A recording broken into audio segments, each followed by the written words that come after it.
PSC ഡയറിയിലേക്ക് സ്വാഗതം. ഇന്ന് നമ്മൾ പഠിക്കാൻ പോകുന്നത് കേരള PSC അടുത്തിടെ പബ്ലിഷ് ചെയ്ത 65ാം വാർഷിക വിശേഷാൽ പതിപ്പിൽ കൊടുത്തിട്ടുള്ള ജീവശാസ്ത്രത്തിലെ പോഷണം എന്നൊരു ടോപ്പിക്കാണ് ഇന്ന് നമ്മൾ പഠിക്കാൻ പോകുന്നത്. ഇതേ പുസ്തകത്തിലെ പ്രധാനപ്പെട്ട മറ്റ് പല സബ്ജക്റ്റുകളുടെയും ക്ലാസ്സുകളുടെ പ്ലേലിസ്റ്റ് ക്രിയേറ്റ് ചെയ്തിട്ടുണ്ട്. പ്രത്യേകിച്ചും നമ്മുടെ 20 സെറ്റ് പ്രസ്താവന ചോദ്യങ്ങളുടെ പ്ലേലിസ്റ്റ് ക്രിയേറ്റ് ചെയ്തിട്ടുണ്ട്. അതുകൂടി കാണാൻ ശ്രമിക്കുക. ഇന്ന് നമ്മൾ പഠിക്കാൻ പോകുന്ന പോഷണം എന്നൊരു ടോപ്പിക്കാണ്. അപ്പോൾ ഈ ക്ലാസ്സുകളെല്ലാം നിങ്ങൾക്ക് ശരിക്കും നിങ്ങളുടെ വരാൻ പോകുന്ന എക്സാമിന് വളരെയധികം പ്രയോജനപ്പെടട്ടെ എന്ന് ആത്മാർത്ഥമായി ആഗ്രഹിച്ചുകൊണ്ട് ഞാൻ ക്ലാസ്സിലേക്ക് കടക്കുകയാണ്. നമ്മുടെ ഇന്നത്തെ ടോപ്പിക്ക് പോഷണമാണ്. അതിനുമുമ്പ് നിങ്ങൾ ആദ്യമായിട്ടാണ് ഈ ചാനൽ കാണുന്നതെങ്കിൽ സബ്സ്ക്രൈബ് ചെയ്യുക, ബെല്ലൈക്കൺ എനേബിൾ ചെയ്യുക. അപ്പോൾ പോഷണം അതിന്റെ ആദ്യത്തെ പോയിന്റ് നമുക്ക് നോക്കാം. അരിയുടെ തവിടിൽ ധാരാളമായി അടങ്ങിയിരിക്കുന്ന വിറ്റാമിൻ ഏതാണ്? അത് ബി ആണ്, വിറ്റാമിൻ ബി അല്ലെ. ഇത് നമുക്ക് അറിയാവുന്ന ഒരു പോയിന്റ് ആണ്. അരിയുടെ തവിടിൽ വൈറ്റമിൻ ബി അല്ലെ, വൈറ്റമിൻ ബി അരിയുടെ തവിടിൽ അടങ്ങിയിട്ടുണ്ട്, അറിയാവുന്ന കാര്യമാണ്. മഴവെള്ളത്തിൽ അടങ്ങിയിരിക്കുന്ന ജീവകം ഏതാണ്? മഴവെള്ളത്തിൽ അത് വിറ്റാമിൻ B12 ആണ് അല്ലെ. വൈറ്റമിൻ B12 എന്നൊക്കെ നമ്മൾ പറയും അല്ലെ. വിറ്റാമിൻ B12 അല്ലെങ്കിൽ ജീവകം B12, വൈറ്റമിൻ B12 അല്ലെ. ഇതാണ് മഴവെള്ളത്തിൽ അടങ്ങിയിരിക്കുന്നത് അല്ലെ. ഇപ്പൊ മഴ സീസൺ ആണ്. ഇനി നിങ്ങൾ മഴവെള്ളം കാണുമ്പോൾ ആലോചിക്കുക, മഴവെള്ളത്തിൽ എന്ത് വിറ്റാമിൻ ഉണ്ട്? Vitamin B12. റിബോഫ്ലാവിൻ ഏത് വിറ്റാമിന്റെ രാസനാമമാണ്? അത് വിറ്റാമിൻ B2വിന്റെ രാസനാമമാണ് റിബോഫ്ലാവിൻ അല്ലെ. റിബോഫ്ലാവിൻ എന്ന് പറയുന്നത് വൈറ്റമിൻ B1 നമുക്കറിയാം അല്ലെ, അത് തൈമിൻ ആണ് അല്ലെ. B2 റൈബോഫ്ലാവിൻ ആണ് അല്ലെങ്കിൽ റിബോഫ്ലാവിൻ ആണ്. ഇതൊക്കെ നമ്മൾ പഠിച്ചിട്ടുള്ള കാര്യങ്ങളാണ്. ശരിക്കും നിങ്ങൾക്ക് ഈ ഒരു പുസ്തകത്തിൽ ഇത്തരം വിവരങ്ങൾ എന്ന് പറഞ്ഞാൽ ഒരു റിവിഷൻ കൂടിയാണ് പഠിച്ചിട്ടുള്ളവരെ സംബന്ധിച്ച്. ഏതു വിറ്റാമിന്റെ അഭാവത്തിലാണ് നിശാന്തത ഉണ്ടാകുന്നത്? അത് വിറ്റാമിൻ എയുടെ കുറവ് മൂലമാണ് നിശാന്തത ഉണ്ടാകുന്നത് അല്ലെ. അത് നമ്മൾ പഠിച്ചിട്ടുള്ളതാണ്. വിറ്റാമിൻ സിയുടെ രാസനാമം എന്താണ്? അസ്കോർബിക് ആസിഡ് എന്നാണ്. അസ്കോർബിക് ആസിഡ് അല്ലെ. വൈറ്റമിൻ സി അല്ലെ വിറ്റാമിൻ സിയുടെ രാസനാമം എന്താണ്? അസ്കോർബിക് ആസിഡ് എന്നാണ്. കണ്ണിന്റെ ശരിയായ പ്രവർത്തനത്തിന് ആവശ്യമായ വിറ്റാമിൻ ഏതാണ്? അത് വിറ്റാമിൻ എ ആണ്. വിറ്റാമിൻ എ അല്ലെ. റെറ്റിനോൾ എന്നാണ് അറിയപ്പെടുന്നത് അല്ലെ. അതും കണ്ണുമായിട്ട് കണക്ട് ചെയ്യുക അല്ലെ. റെറ്റിന എന്ന് പറയുന്നത് അല്ലെ കണ്ണിനുള്ളിലുള്ള ഒരു ഒരു പാളിയല്ലേ റെറ്റിന അല്ലെ. ദൃഷ്ടിപടലം എന്നൊക്കെ പറയുന്നത്. അപ്പോൾ റെറ്റിന, വിറ്റാമിൻ എ എന്ന് പറഞ്ഞാൽ അത് റെറ്റിനോൾ ആണ്. റെറ്റിനോൾ. അപ്പൊ റെറ്റിനയുടെ പ്രവർത്തനത്തിന് റെറ്റിനോൾ ആവശ്യമാണ് അല്ലെ. കണ്ണിന്റെ പ്രവർത്തനത്തിന് റെറ്റിനോൾ അല്ലെങ്കിൽ വൈറ്റമിൻ എ ആവശ്യമാണ്. കാരറ്റിൽ ധാരാളമായി അടങ്ങിയിരിക്കുന്ന വിറ്റാമിൻ എന്ന് പറയുന്നത് അല്ലെ വൈറ്റമിൻ എ ആണ് അല്ലെങ്കിൽ ജീവകം എ ആണ്. കാരറ്റിൽ ജീവകം എ ഉണ്ട് അല്ലെ. ഫ്രഷ് ഫുഡ് വിറ്റാമിൻ എന്നറിയപ്പെടുന്നത് വിറ്റാമിൻ സി ആണ്. ഫ്രഷ് ഫുഡ് വൈറ്റമിൻ എന്നറിയപ്പെടുന്നത് വിറ്റാമിൻ സി ആണ്. ശരീരത്തിൽ വിറ്റാമിൻ കെയുടെ ആഗിരണം നടക്കുന്നത് എവിടെയാണ്? ശരീരത്തിൽ വിറ്റാമിൻ കെ ആണ് കേട്ടോ. ശരീരത്തിൽ വിറ്റാമിൻ കെയുടെ ആഗിരണം നടക്കുന്നത് എവിടെയാണ്? വൻകുടലിലാണ്. വൻകുടലിൽ. ശരീരത്തിൽ വിറ്റാമിൻ കെയുടെ ആഗിരണം നടക്കുന്നത് വൻകുടലിലാണ്. പ്രകാശ സംശ്ലേഷണത്തിൽ നേരിട്ട് പങ്കെടുക്കുന്ന ജീവകം ഏതെന്ന് ചോദിച്ചാൽ അത് വിറ്റാമിൻ കെ ആണ്. പ്രകാശ സംശ്ലേഷണത്തിൽ നേരിട്ട് പങ്കെടുക്കുന്ന ജീവകം ഏതാണ്? വിറ്റാമിൻ കെ ആണ്. Vitamin K. പാലിന് നേരിയ മഞ്ഞ നിറം നൽകുന്ന വിറ്റാമിൻ ആണ് റൈബോഫ്ലാവിൻ അല്ലെ. റൈബോഫ്ലാവിൻ അഥവാ ജീവകം B2 അഥവാ വൈറ്റമിൻ B2 അല്ലെ. നേരത്തെ റിബോഫ്ലാവിൻ എന്ന് പറഞ്ഞാലേ റൈബോഫ്ലാവിൻ അല്ലെ, അങ്ങനെയൊക്കെ പറയുന്നു. റൈബോഫ്ലാവിൻ അല്ലെങ്കിൽ റിബോഫ്ലാവിൻ ജീവകം B2 തന്നെയാണ് റിബോഫ്ലാവിൻ. ഈ റിബോഫ്ലാവിൻ അല്ലെങ്കിൽ റൈബോഫ്ലാവിൻ ആണ് പാലിന് നേരിയ മഞ്ഞ നിറം നൽകുന്ന വിറ്റാമിൻ. പാലിലും മുട്ടയിലും ഇല്ലാത്ത ജീവകം ഏതെന്ന് അടുത്തൊരു ക്വസ്റ്റ്യൻ ആണ്. പാലിലും മുട്ടയിലും ഇല്ലാത്ത ജീവകം വിറ്റാമിൻ സി ആണ്. പാലിലും മുട്ടയിലും ഇല്ലാത്ത ജീവകം ഏതാണ്? വിറ്റാമിൻ സി ആണ് അല്ലെ. ഇനി നിങ്ങൾ കുഞ്ഞുങ്ങൾക്ക് അല്ലെ പാലും മുട്ടയൊക്കെ കൊടുക്കുമ്പോൾ നിങ്ങൾ ആലോചിക്കുക, അതിൽ വിറ്റാമിൻ സി ഇല്ല. അപ്പോൾ വിറ്റാമിൻ സി കൊടുക്കണമെങ്കിൽ എന്ത് വേണം? പുളി അടങ്ങിയിട്ടുള്ള അല്ലെ, പുളി രുചിയുള്ള ഭക്ഷണ സാധനങ്ങളിൽ ഉണ്ട് അല്ലെ. നെല്ലിക്കയിൽ ധാരാളമായിട്ട് അടങ്ങിയിട്ടുണ്ടെന്നറിയാം, നാരങ്ങയിൽ ഓറഞ്ചിലൊക്കെ ഉണ്ടെന്നറിയാം. അപ്പോൾ പാലും മുട്ടയും കൊടുക്കുമ്പോൾ ശ്രദ്ധിക്കുക, അതിൽ വൈറ്റമിൻ സി ഇല്ല. മത്സ്യ എണ്ണകളിൽ നിന്ന് ഏറ്റവും കൂടുതൽ ലഭിക്കുന്ന ജീവകം എന്ന് ചോദിച്ചാൽ അത് വിറ്റാമിൻ എ ആണ്. Vitamin A. മത്സ്യ എണ്ണകളിൽ നിന്ന് ഏറ്റവും കൂടുതൽ ലഭിക്കുന്ന വിറ്റാമിൻ ഏതാണ്? വിറ്റാമിൻ എ ആണ്. Vitamin A. അടുത്തൊരു പോയിന്റ് നമുക്ക് നോക്കാം. മുട്ടയുടെ മഞ്ഞയിൽ ധാരാളം അടങ്ങിയിട്ടുള്ള ജീവകം ഏതാണ്? അത് വിറ്റാമിൻ ഇ ആണ് അല്ലെ. നമ്മൾ സാധാരണ ചില കുഞ്ഞുങ്ങൾക്കൊക്കെ ഭക്ഷണം കൊടുക്കുമ്പോൾ അല്ലെ, ചിലര് മുട്ടയുടെ വെള്ള കഴിക്കില്ല, ചിലര് മുട്ടയുടെ മഞ്ഞ കഴിക്കില്ല. ശരിക്കും കുട്ടികൾക്ക് മുട്ടയുടെ വെള്ള പ്രോട്ടീനാണ് അല്ലെ, അവരുടെ ശരീര വളർച്ചയ്ക്ക് സഹായിക്കുന്നതാണ് പ്രോട്ടീൻ അല്ലെ. മഞ്ഞയിലാണെങ്കിൽ അല്ലെ ധാരാളം വിറ്റാമിൻ ഇ ഉണ്ട് അല്ലെ. പിന്നെ ആവശ്യത്തിന് അത് ഫാറ്റും അത്യാവശ്യത്തിന് അതുണ്ടല്ലേ, കുട്ടികൾക്ക് ആവശ്യമാണ്. അപ്പോൾ മഞ്ഞയും വെള്ളയും കുട്ടികൾ കഴിക്കണം അല്ലെ. അപ്പോൾ ഇനി നിങ്ങൾ കുട്ടികൾക്ക് മുട്ട കൊടുക്കുമ്പോൾ ആലോചിക്കുക, മുട്ടയുടെ മഞ്ഞയിൽ ധാരാളം അടങ്ങിയിട്ടുള്ള ജീവകം ഏതാണ്? വിറ്റാമിൻ ഇ ആണ്. മുട്ടയുടെ മഞ്ഞയിൽ ധാരാളം അടങ്ങിയിട്ടുള്ള ജീവകം ഏതാണ്? വിറ്റാമിൻ ഇ ആണ്. ആന്റി സിറോഫ്താൽമിക് എന്നറിയപ്പെടുന്ന വിറ്റാമിൻ ഏതാണ്? അത് വിറ്റാമിൻ എ ആണ്. ആന്റി സിറോഫ്താൽമിക് അല്ലെ. സിറോഫ്താൽമിയ എന്ന് പറയുന്നത് കണ്ണിനെ ബാധിക്കുന്ന ഒരു അസുഖമാണ് അല്ലെ. അത് ഉണ്ടാകാതിരിക്കാൻ വിറ്റാമിൻ എ കൊടുത്താൽ മതി. അതാണ് ആന്റി സിറോഫ്താൽമിക് എന്നറിയപ്പെടുന്ന വിറ്റാമിൻ എ ആണ്. വിറ്റാമിൻ എയുടെ അപര്യാപ്തതയാണ് സിറോഫ്താൽമിയയിലേക്കൊക്കെ നയിക്കുക. അപ്പോൾ ആന്റി സിറോഫ്താൽമിക് എന്നറിയപ്പെടുന്ന വിറ്റാമിൻ ഏതാണ്? വിറ്റാമിൻ എ ആണ്. ആന്റി സ്ട്രെസ് വിറ്റമിൻ എന്നറിയപ്പെടുന്നത് വിറ്റാമിൻ B5 ആണ് അല്ലെ. സ്ട്രെസ് ഇല്ലാത്തവർ ചുരുക്കമായിരിക്കും അല്ലെ. സ്ട്രെസ് നമുക്ക് ഇനിയിപ്പോൾ സ്ട്രെസ്സിന്റെ സമയമാണല്ലേ. എക്സാം അടുക്കും തോറും നമ്മുടെ സ്ട്രെസ് കൂടിക്കൊണ്ടിരിക്കും അല്ലെ. ആന്റി സ്ട്രെസ് വിറ്റമിൻ എന്നറിയപ്പെടുന്നത് വിറ്റാമിൻ B5 ആണ്. ആന്റി സ്ട്രെസ് വിറ്റമിൻ ഏതാണ്? Vitamin B5. രക്തകോശങ്ങളുടെ രൂപവൽക്കരണത്തിന് ആവശ്യമായ വിറ്റാമിൻ ആണ് ജീവകം B9. ഇത് പ്രധാനമായിട്ടും അല്ലെ സ്ത്രീകൾക്കും കുട്ടികൾക്കും ഒക്കെ നന്നായിട്ട് അറിയാവുന്ന ഒരു ഇതാണല്ലേ. വിളർച്ചയ്ക്ക് അല്ലെ കൊടുക്കാറുണ്ടല്ലോ സ്ത്രീകൾക്കും കുട്ടികൾക്കും. പ്രധാനമായിട്ടും ജീവകം B9 മിക്കവാറും അത് കുടിച്ചിട്ടില്ലാത്ത സ്ത്രീകളും കുട്ടികളൊക്കെ കുറവായിരിക്കും അല്ലെ. നിങ്ങൾക്ക് അറിയാവുന്ന ഒരു കാര്യമാണ് അല്ലെ. രക്തകോശങ്ങളുടെ രൂപവൽക്കരണത്തിന് ഇത് ആവശ്യമാണ്. രക്തകോശങ്ങളുടെ രൂപവൽക്കരണത്തിന് ആവശ്യമായ വിറ്റാമിൻ ഏതാണ്? ജീവകം B9 അല്ലെങ്കിൽ അല്ലെ വൈറ്റമിൻ B9. രക്തം കട്ട പിടിക്കാൻ സഹായിക്കുന്ന ജീവകം ഏതാണ്? രക്തം കട്ട പിടിക്കാൻ സഹായിക്കുന്ന ജീവകം വിറ്റാമിൻ കെ ആണ്. വിറ്റാമിൻ കെ അല്ലെ. രക്തം കട്ട പിടിക്കാൻ സഹായിക്കുന്ന ജീവകം ഏതാണ്? വിറ്റാമിൻ കെ ആണ്. ഏത് വിറ്റാമിൻ ആണ് പാൻറ്റോത്തേനിക് ആസിഡ് എന്നറിയപ്പെടുന്നത്? പാൻറ്റോത്തേനിക് ആസിഡ് എന്നറിയപ്പെടുന്നത് വൈറ്റമിൻ B5 ആണ്. B5 അല്ലെ. B5 ഈ 5 എന്ന് പാൻറ്റോത്തേനിക് അല്ലെ. പെൻഡഗൺ അല്ലെ എന്നൊക്കെ പറയുമ്പോൾ പെൻഡാക്കെ 5 ബന്ധപ്പെട്ട പദങ്ങളല്ലേ. പാൻറ്റോ പെൻഡ അതൊക്കെ. അപ്പൊ ആ B5 എന്ന് പറയുന്നത് 5 അല്ലെ. അപ്പൊ അങ്ങനെ കണക്ട് ചെയ്ത് ഓർത്തിരിക്കാൻ പറ്റുന്നവർ ഓർത്തിരിക്കുക അല്ലെ. പാൻറ്റോത്തേനിക് ആസിഡ് എന്ന് വെച്ചാൽ പാൻഡ് അല്ലെ. പെൻഡ എന്നൊക്കെ പറഞ്ഞാൽ 5 ആണ് അല്ലെ. പാൻറ്റോത്തേനിക് ആസിഡ് എന്ന് പറഞ്ഞാൽ വൈറ്റമിൻ B5 ആണ്. B5. വൻകുടലിൽ ബാക്ടീരിയകൾ ഉൽപ്പാദിപ്പിക്കുന്ന വിറ്റാമിൻ ഏതെന്ന് ചോദിച്ചാൽ അത് വിറ്റാമിൻ കെ ആണ്. Vitamin K. ഈ ഒരു പോയിന്റ് പറയുമ്പോഴാണ് പലപ്പോഴും നമ്മുടെ റാങ്ക് ഫയലിലെ ചില വിവരങ്ങളും നമ്മുടെ ഈ PSC ബുള്ളറ്റിൻ ഈ വാർഷിക പതിപ്പിലെ വിവരങ്ങളുമായിട്ട് മിസ്മാച്ച് ചെയ്യാറുണ്ട്. അങ്ങനെ നിങ്ങൾ കാണുവാണെങ്കിൽ നിങ്ങൾ ടെൻഷൻ അടിക്കേണ്ട കാര്യമില്ല. കാരണം ഈ സെയിം സാധനം PSC പരീക്ഷയ്ക്ക് ചോദിച്ചിട്ടുണ്ടെങ്കിൽ അപ്പോൾ അതിന് മുമ്പ് PSC എന്ത് ഉത്തരമാണോ ശരിയായിട്ട് കൊടുത്തിരുന്നത് അതേ ഉത്തരം തന്നെ PSC കൊടുക്കത്തുള്ളൂ. PSCക്ക് PSCയുടേതായിട്ടുള്ള ഉത്തരം ഉണ്ട്. അപ്പോൾ ഇനിയിപ്പോൾ അത് നമുക്ക് അത് അങ്ങനെയല്ല ഇങ്ങനെയാണെന്ന് പറഞ്ഞ് നമ്മുടെ കയ്യിൽ ഏതെങ്കിലും തെളിവുണ്ടെങ്കിൽ നമുക്ക് ചലഞ്ച് ചെയ്യാം. അങ്ങനെ ചലഞ്ച് ചെയ്യുകയാണെങ്കിൽ ഒരുപക്ഷെ നമ്മളുടെ ഭാഗത്താണ് ശരിയെങ്കിൽ PSC അംഗീകരിച്ച് ആ ആൻസർ തിരുത്തും. അതല്ലെങ്കിൽ ചിലപ്പോൾ ഡിലീറ്റ് ചെയ്ത് ചെയ്യുകയാണ് പതിവ്. അപ്പം ഞാൻ പറഞ്ഞു വരുന്നത് ഈ പുസ്തകത്തിലുള്ള വിവരവും നിങ്ങളുടെ കയ്യിലിരിക്കുന്ന റാങ്കിലുമായിട്ട് മിസ്മാച്ച് കാണുകയാണെങ്കിൽ നിങ്ങൾ ടെൻഷൻ അടിക്കേണ്ട. രണ്ടും മനസ്സിലാക്കി വെക്കുക. എക്സാമിന് നമ്മുടെ ആ ഒരു പ്രീവിയസ് ഇയർ ക്വസ്റ്റ്യൻസ് വർക്കൗട്ട് ചെയ്ത ആ ഒരു നോളജ് വെച്ചിട്ട് അത് കൈകാര്യം ചെയ്യുക. വൻകുടലിൽ ബാക്ടീരിയകൾ ഉൽപ്പാദിപ്പിക്കുന്ന വിറ്റാമിൻ ഏതെന്ന് ചോദിച്ചാൽ അത് വിറ്റാമിൻ കെ ആണ്. വിറ്റാമിൻ എന്ന പദത്തിന്റെ ഉപജ്ഞാതാവാരാണ്?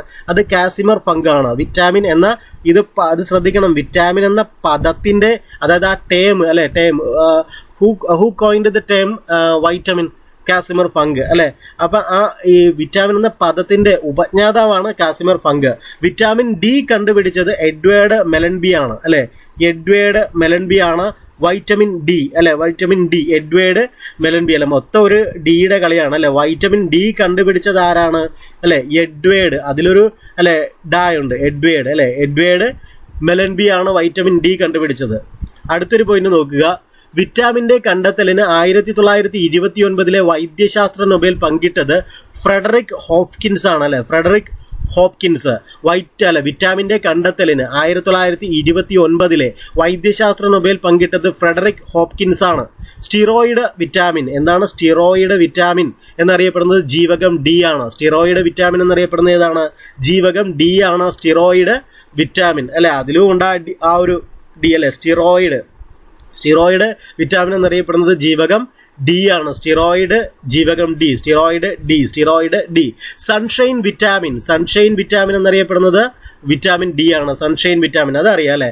പ്രോവിറ്റാമിൻ എ എന്നറിയപ്പെടുന്നത് ബീറ്റാ കരോട്ടിൻ ആണ്. പ്രോവിറ്റാമിൻ എ എന്നറിയപ്പെടുന്നത് ഏതാണ്? Beta carotene. ഹോർമോൺ കൂടിയായ വിറ്റാമിൻ ഏതാണ്? അത് വിറ്റാമിൻ ഡി ആണ് അല്ലെ. അപ്പോൾ വിറ്റാമിൻ ഡി നിങ്ങളിപ്പോൾ എന്തൊക്കെ കാര്യങ്ങളാണ് പഠിച്ചത്? വിറ്റാമിൻ ഡി എന്തൊക്കെ കണ്ടുപിടുത്തങ്ങളാണ് അല്ലെ എന്തൊക്കെ കാര്യങ്ങളാണ് പഠിച്ചത്? സ്റ്റിറോയിഡ് വിറ്റാമിൻ എന്നറിയപ്പെടുന്നത് വൈറ്റമിൻ ഡി ആണ്. സൺഷൈൻ വൈറ്റമിൻ എന്നറിയപ്പെടുന്നു അല്ലെ. പിന്നെ നമ്മൾ പഠിച്ചത് ഹോർമോൺ കൂടിയായ വൈറ്റമിൻ ആണ് വൈറ്റമിൻ ഡി അല്ലേ? ഇത്രയും നമ്മൾ പഠിച്ചു. ഇനി ഇടക്കൊരെണ്ണം പഠിച്ചാണ് പ്രോ വിറ്റാമിൻ എ എന്ന് പറഞ്ഞാൽ അതെന്താണ്? അത് ബീറ്റാ കരോട്ടിനാണ് പ്രോ വിറ്റാമിൻ എ, അല്ലേ? ഇനി ഫൈറ്റോമെനാഡിയോൺ എന്ന രാസനാമത്തിലും അറിയപ്പെടുന്ന ജീവകം ഏതെന്നാണ് അടുത്തൊരു ചോദ്യം. അത് വിറ്റാമിൻ കെ ആണ്. എന്താണ്? ഫൈറ്റോമെനാഡിയോൺ, അല്ലെ? ഇതൊന്ന് നോട്ട് ചെയ്ത് വെക്കുക, അല്ലെ? ചിലർക്ക് ഇതൊരു പുതിയ കാര്യമായിരിക്കും, നോട്ട് ചെയ്ത് വെക്കുക.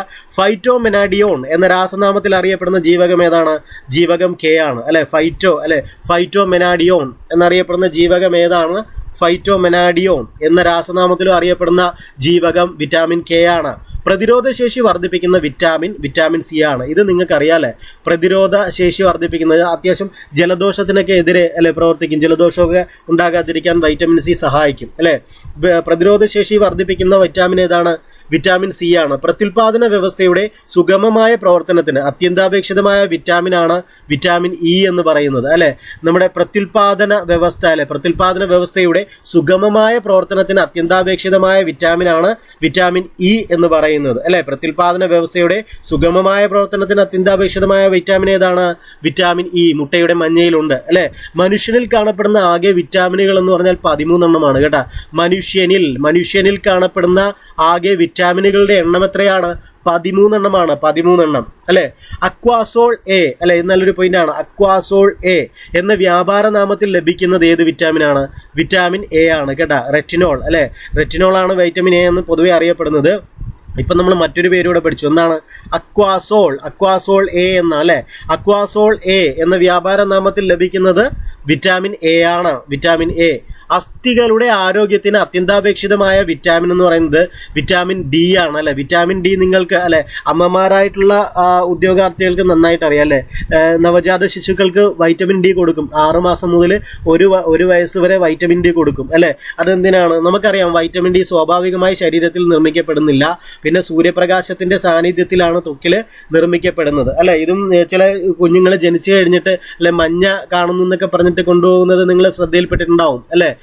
അത്യാവശ്യം ചെറിയ സൂര്യപ്രകാശമൊക്കെ ഏൽപ്പിക്കും, അല്ലെ? എന്നിട്ട് ആ മഞ്ഞ മാറ്റിയിട്ടാണ് വരുന്നത്. അപ്പോൾ ശരിക്കും പറഞ്ഞാൽ വൈറ്റമിൻ ഡി ആ ഒരു പ്രക്രിയ അവിടെ നടക്കുന്നുണ്ട്, അല്ലെ? പിന്നീട് നമ്മൾ 6 മാസം മുതൽ 1 വർഷം വരെ കുഞ്ഞിന് വൈറ്റമിൻ ഡി കൊടുക്കാൻ പറയുന്നുണ്ട്. അല്ലെങ്കിൽ എന്താണ് സംഭവിക്കുക? കണരോഗം ഉണ്ടാകും, അല്ലെ? അസ്ഥിയെ ബാധിക്കുന്ന അസുഖമാണ് കണരോഗം ഉണ്ടാവും, അല്ലെ? റിക്കറ്റ്സ്, അങ്ങനെ അസുഖങ്ങൾ ഉണ്ടാവും. അപ്പോൾ അസ്ഥികളുടെ ആരോഗ്യത്തിന് അത്യന്താപേക്ഷിതമാണ് വിറ്റാമിൻ. അതുകൊണ്ട് നിങ്ങൾ ഓർത്തിരിക്കുക, അല്ലെ? നവജാത ശിശുക്കൾക്ക് ഡോക്ടേഴ്സ് പറയുന്ന അത്രയും കാലം തന്നെ വൈറ്റമിൻ ഡി കൊടുക്കാൻ ശ്രദ്ധിക്കുക, അല്ലെ? ഇടയ്ക്ക് വിട്ടുപോയാലും മേടിച്ച് കറക്റ്റായിട്ട് കൊടുക്കുക. ഇപ്പോൾ ആ വൈറ്റമിൻ ഡി പഠിച്ചില്ലേ? ആന്റി സ്റ്റെറിലിറ്റി വിറ്റാമിൻ എന്നറിയപ്പെടുന്ന ഏതാണ്? അത് വിറ്റാമിൻ ഇ ആണ്, അല്ലെ? അതായത് വന്ധ്യതയ്ക്കെതിരെയൊക്കെ ഉപയോഗിക്കുന്നതാണ്. നമ്മളിപ്പോൾ തൊട്ട് മുമ്പ് പഠിച്ചല്ലോ, പ്രത്യുൽപാദന വ്യവസ്ഥയെ, അല്ലെ, എൻഹാൻസ് ചെയ്യുന്നൊരു വൈറ്റമിൻ കൂടിയാണ് വൈറ്റമിൻ ഇ എന്ന് പറയുന്നത്. മുട്ടയുടെ മഞ്ഞയിലുണ്ട്, അല്ലെ? അത് ഈ വന്ധ്യതയ്ക്കെതിരെ, അല്ലെ, ഉപയോഗിക്കുന്നതുകൊണ്ട് ആന്റി സ്റ്റെറിലിറ്റി വിറ്റാമിൻ എന്നും അറിയപ്പെടുന്നത് വൈറ്റമിൻ ഇ ആണ്, അല്ലെ? എർഗോ കാൽസിഫെറോളും ക്ലോറോ കാൽസിഫെറോളും ഏത് വിറ്റാമിൻ്റെ വകഭേദങ്ങളാണ്? ജീവകം ഡി ആണ്. നമ്മളിപ്പോൾ പറഞ്ഞല്ലേ കുഞ്ഞുങ്ങൾക്ക് ജീവകം ഡി കൊടുക്കണമെന്നല്ലേ? അപ്പോൾ എർഗോ കാൽസിഫെറോളും ക്ലോറോ കാൽസിഫെറോളും ഏത് വിറ്റാമിൻ്റെ വകഭേദങ്ങളാണ്? ജീവകം ഡിയുടെ വകഭേദങ്ങളാണ്, അല്ലേ? അടുത്തൊരെണ്ണം നോക്കുക. എലീസ ടെസ്റ്റിൽ ഉപയോഗിക്കുന്ന ജീവകം. നല്ലൊരു പോയിന്റ് ആണ്. എലീസ ടെസ്റ്റ് നമുക്കറിയാം, എയ്ഡ്സുമായി ബന്ധപ്പെട്ട ടെസ്റ്റാണ് എലീസ ടെസ്റ്റ്, അല്ലെ? എലീസ ടെസ്റ്റിൽ ഉപയോഗിക്കുന്ന ജീവകം എന്ന് ചോദിച്ചാൽ അത് വിറ്റാമിൻ B7 ആണല്ലേ? B7 ബയോട്ടിൻ എന്നുകൂടി അറിയപ്പെടുന്നു, അല്ലെ? B7. ഈ ബയോട്ടിൻ എന്നുള്ള പേര് ഞാൻ എങ്ങനെയാണ് ഓർത്തിരിക്കുന്നതെന്ന് ചോദിച്ചാലേ, ഈ ബയോട്ടിൻ എന്ന് പറയുന്നത് ഒരു ടിന്ന് പോലെയല്ലേ? ഇപ്പം നമ്മൾ സെവണപ്പ് എന്ന് പറയുന്ന കുടിക്കുന്ന ഒരു ടിന്നിൽ വരുന്നൊരു പാനീയമുണ്ടല്ലോ, സെവണപ്പ് എന്ന് പറയുന്ന ടിന്നിൽ വരുന്ന പാനീയം, സെവണപ്പ്. അപ്പോൾ B7 ആണ്, അല്ലെ? B7 ബയോട്ടിൻ, ആ ടിന്നിൽ വരുന്ന പാനീയമാണല്ലോ സെവനപ്പ്. അപ്പോൾ B7 ബയോട്ടിൻ, അങ്ങനെ ഞാൻ ഓർത്തിരിക്കും. അങ്ങനെയാണ് ഞാനിത് ഓർത്തിരിക്കുന്നത്. നിങ്ങൾക്ക് നിങ്ങളുടേതായിട്ടുള്ള ടെക്നിക്കുകൾ യൂസ് ചെയ്യാം, അല്ലേ? എലിസ ടെസ്റ്റിൽ ഉപയോഗിക്കുന്ന ജീവകമാണ് വിറ്റാമിൻ B7 അല്ലെങ്കിൽ ബയോട്ടിൻ എന്ന് മറ്റൊരു പേരുണ്ട്. ഏത് വിറ്റാമിൻ്റെ അപര്യാപ്തത മൂലമാണ് ഓസ്റ്റിയോമലേഷ്യ എന്ന രോഗമുണ്ടാകുന്നത്? അത് വിറ്റാമിൻ ഡി ആണ്, അല്ലെ? വിറ്റാമിൻ ഡി, ഞാൻ പറഞ്ഞു കണരോഗം, അല്ലെ? വിറ്റാമിൻ ഡിയുടെ അപര്യാപ്തത മൂലമാണ്, അല്ലെ? ഓസ്റ്റിയോമലേഷ്യ എന്ന രോഗമുണ്ടാകുന്നതും വിറ്റാമിൻ ഡിയുടെ അപര്യാപ്തത മൂലമാണ്. ഓസ്റ്റിയോ എന്ന വാക്ക് അസ്ഥിയുമായി ബന്ധപ്പെട്ട വാക്കാണ്, അല്ലെ? ഓസ്റ്റിയോ എന്നത് അസ്ഥിയുമായി ബന്ധപ്പെട്ട വാക്കാണ്. ഏത് വിറ്റാമിൻ്റെ അപര്യാപ്തത മൂലമാണ് ഓസ്റ്റിയോമലേഷ്യ എന്ന രോഗമുണ്ടാകുന്നത്? Vitamin D. ഏത് വിറ്റാമിൻ്റെ രാസനാമമാണ് കോൾ കാൽസിഫറോൾ അത് വിറ്റാമിൻ ഡിയുടേതാണ് അല്ലേ. ഏത് വിറ്റാമിൻ്റെ രാസനാമമാണ് കോൾ കാൽസിഫറോൾ? Vitamin D. കാൽസ്യത്തിൻ്റെയും ഫോസ്ഫറസിൻ്റെയും ആഗിരണം ഉത്തേജിപ്പിക്കുന്ന വിറ്റാമിനാണ് വിറ്റാമിൻ ഡി അല്ലെങ്കിൽ ജീവകം ഡി. കാൽസ്യത്തിൻ്റെയും ഫോസ്ഫറസിൻ്റെയും ആഗിരണം ഉത്തേജിപ്പിക്കുന്ന വിറ്റാമിൻ ഏതാണ്? ജീവകം ഡി ആണ് അല്ലേ. നമുക്കറിയാം കാൽസ്യത്തിൻ്റെ അങ്ങനെയാണ് ഈ നമ്മുടെ എല്ലിൻ്റെ വളർച്ചയ്ക്കൊക്കെ ഇത് സഹായിക്കുന്നത്. കാൽസ്യത്തിൻ്റെയും ഫോസ്ഫറസിൻ്റെയും അല്ലേ. നമുക്കറിയാമല്ലോ എല്ല് അല്ലെങ്കിൽ അസ്ഥി എന്നൊക്കെ പറഞ്ഞാൽ കാൽസ്യം ഫോസ്ഫേറ്റ് ആണെന്ന് അറിയാം അല്ലേ. അപ്പോൾ കാൽസ്യത്തിൻ്റെയും ഫോസ്ഫറസിൻ്റെയൊക്കെ ആഗിരണം ഉത്തേജിപ്പിക്കുന്ന വൈറ്റമിൻ എന്ന് ചോദിച്ചാൽ ഇത് തന്നെയാണ്, ജീവകം ഡി തന്നെയാണ്. കാരണം അസ്ഥിയുടെ പ്രവർത്തനത്തിന് വേണ്ടതും ജീവകം ഡി തന്നെയാണ് അല്ലേ. കണക്റ്റഡ് ആണ്. കാരറ്റിൽ ധാരാളമായുള്ള ബീറ്റാ കരോട്ടിൻ എവിടെ വെച്ചാണ് വിറ്റാമിൻ എ ആയി മാറുന്നത് അല്ലേ? അത് കരളിൽ വെച്ചിട്ടാണ് അല്ലേ. അപ്പോൾ എന്താണ് നമ്മുടെ കാരറ്റിൽ ധാരാളമായുള്ള എന്താണ് ബീറ്റാ കരോട്ടിൻ അല്ലേ. ബീറ്റാ കരോട്ടിൻ എവിടെ വെച്ചാണ് വിറ്റാമിൻ എ ആയി മാറുന്നത്? അത് കരളിൽ വെച്ചിട്ടാണ് വിറ്റാമിൻ എ ആയി മാറുന്നത്. കരോട്ടിനുകളിൽ അടങ്ങിയിട്ടുള്ള വിറ്റാമിൻ ഏതാണ്? അത് വിറ്റാമിൻ എ ആണ് അല്ലേ. കരോട്ടിനുകളിൽ അടങ്ങിയിട്ടുള്ള വിറ്റാമിൻ ഏതാണ്? വിറ്റാമിൻ എ ആണ്. കരോട്ടിനുകളിൽ അടങ്ങിയിട്ടുള്ള വിറ്റാമിൻ എ ആണ്. സംരക്ഷണാഹാരം എന്നറിയപ്പെടുന്നത് വിറ്റാമിനും ധാതുക്കളുമാണ് അല്ലേ. എന്താണ് സംരക്ഷണാഹാരം? സംരക്ഷണാഹാരം എന്നറിയപ്പെടുന്നത് വിറ്റാമിനും ധാതുക്കളുമാണ് സംരക്ഷണാഹാരം എന്നറിയപ്പെടുന്നത്. കൊഴുപ്പ് ദഹിച്ചാൽ എന്തുണ്ടാകുന്നു? ഫാറ്റി ആസിഡും ഗ്ലിസറോളുമായി മാറുന്നു അല്ലെ. കൊഴുപ്പ് അല്ലെ നമ്മൾ കഴിക്കുന്ന ഭക്ഷണത്തിൽ നിന്നോ അല്ലെങ്കിൽ നേരിട്ട് കഴിക്കുന്നതോ ഭക്ഷണത്തിൽ നിന്നോ ആകുന്ന കൊഴുപ്പ്, ആ കൊഴുപ്പ് ദഹിച്ചാൽ എന്തുണ്ടാകും? കൊഴുപ്പ് ദഹിച്ച് ഫാറ്റി ആസിഡും ഗ്ലിസറോളുമായി മാറുന്നു. പ്രോട്ടീനുകളാണെങ്കിലോ, പ്രോട്ടീൻ മീൻസ് മാംസ്യം അല്ലെ. മാംസ്യം ദഹിച്ചാൽ അല്ലെങ്കിൽ പ്രോട്ടീൻ ദഹിച്ചാൽ എന്തുണ്ടാകും? അമിനോ ആസിഡുകളായിട്ട് മാറുന്നു അല്ലെ. ഇവിടെ മറ്റൊരു കാര്യം, ചില അമിനോ ആസിഡുകൾ കൂടിച്ചേർന്നാണ് പ്രോട്ടീനുകൾ ഉണ്ടാകുന്നത് അല്ലെ. അതേപോലെ തന്നെ ഫാറ്റി ആസിഡും ഗ്ലിസറോളും ഒക്കെ ചേർന്നിട്ടാണ് കൊഴുപ്പായിട്ട് മാറുന്നത് അല്ലെ. വലിയൊരു കാര്യം, അത് ദഹിച്ചു കഴിയുമ്പോൾ അതിന്റെ ചെറിയ ലഘു ഘടകങ്ങളായിട്ട് മാറുന്നു, അത്രയേ ഉള്ളൂ അല്ലെ. പ്രോട്ടീനുകൾ ദഹിച്ചാൽ അത് അമിനോ ആസിഡായിട്ട് മാറുന്നു. രോഗപ്രതിരോധത്തിന് ആവശ്യമായ വിറ്റാമിൻ എന്ന് ചോദിച്ചാൽ അത് ജീവകം സി ആണ് കേട്ടോ. ജീവകം സി ഒരു സ്റ്റാർ തന്നെയാണ് അല്ലെ. എല്ലാ വിറ്റാമിനും അതിൻ്റെതായ പ്രാധാന്യമുണ്ട്, എന്നാലും ജീവകം സി ഒരു സ്റ്റാർ തന്നെയാണ് അല്ലെ. രോഗപ്രതിരോധത്തിന് ആവശ്യമായ വിറ്റാമിൻ എന്ന് പറയുന്നത് ജീവകം സി ആണ് അല്ലെങ്കിൽ വൈറ്റമിൻ സി ആണ്. വേവിച്ചാൽ അല്ലെങ്കിൽ ചൂടാക്കിയാൽ നഷ്ടപ്പെടുന്ന വിറ്റാമിനാണ് വിറ്റാമിൻ സി എന്ന് പറയുന്നത്. വേവിച്ചാൽ അല്ലെങ്കിൽ ചൂടാക്കിയാൽ നഷ്ടപ്പെടുന്ന വൈറ്റമിൻ ഏതാണ്? വൈറ്റമിൻ സി ആണ്. ഗർഭകാലയളവിൽ സപ്ലിമെന്റായി നൽകുന്ന വിറ്റാമിൻ എന്ന് പറയുന്നത് B9 ആണ് അല്ലെ. ഫോളിക് ആസിഡ് ഗർഭകാലയളവിൽ സപ്ലിമെന്റായി നൽകുന്ന വിറ്റാമിൻ ഏതാണ്? B9 ആണ് അല്ലെ. രക്താണുക്കളുടെയൊക്കെ രക്തകോശങ്ങളുടെ നിർമ്മാണത്തിനൊക്കെ സഹായിക്കുന്നു, നമ്മൾ പഠിച്ചല്ലേ തൊട്ട് മുമ്പ്. ഗർഭകാലയളവിൽ സപ്ലിമെന്റായി നൽകുന്ന വൈറ്റമിൻ എന്ന് വെച്ചാൽ B9 ആണ് അല്ലേ. അടുത്തത് നമ്മൾ ശരിക്കും പറഞ്ഞാൽ നമ്മുടെ ഈ ജീവശാസ്ത്രം എന്ന് പറയുന്നത് നമ്മളുടെ ജീവിതവുമായിട്ട് കണക്റ്റഡ് ആണ്. നമ്മൾ ശ്രദ്ധിക്കുന്നില്ല എന്നേ ഉള്ളൂ. നമ്മുടെ ലൈഫിലൂടെ കടന്നു പോകുന്ന കാര്യങ്ങളൊക്കെ നമ്മളിതൊക്കെ ഈ പറയുന്ന B9 നിങ്ങളിൽ ചിലരൊക്കെ അമ്മമാരായിട്ടുള്ളവർ യൂസ് ചെയ്തിട്ടുള്ളതാണ് പലതും അല്ലേ. അപ്പം നമ്മൾ നിത്യജീവിതത്തിൽ ഉപയോഗിച്ചുകൊണ്ടിരിക്കുന്നത് സത്യം പറഞ്ഞാൽ ഇതൊന്നും കാണാതിരുന്ന് പഠിക്കേണ്ട ഒരു കാര്യവും ഇല്ല അല്ലേ.